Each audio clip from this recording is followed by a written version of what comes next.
Okay, we're at tip number 12. But yeah, 12. Anyway, we can't do it on my fingers anymore. But you are almost halfway through this challenge. Let me know how you're going. Today's tip, real quick, balancing on your toes. That's it. Try it. See how you go. Do you scrunch your toes up? Are you able to spread them out? How do you feel in your ankles, in your knees, in your hip joint? To help make doing the dishes a little bit more fun, that's often what I do. Balance on my toes.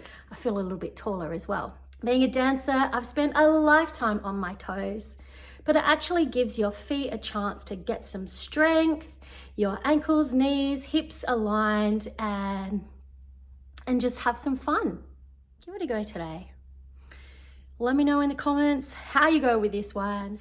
Make sure you're subscribed to my channel and you click that bell icon so you'll be notified when my next video goes live tomorrow. Thanks for watching and being part of this mad movement month to help make make sure you are subscribed to my channel and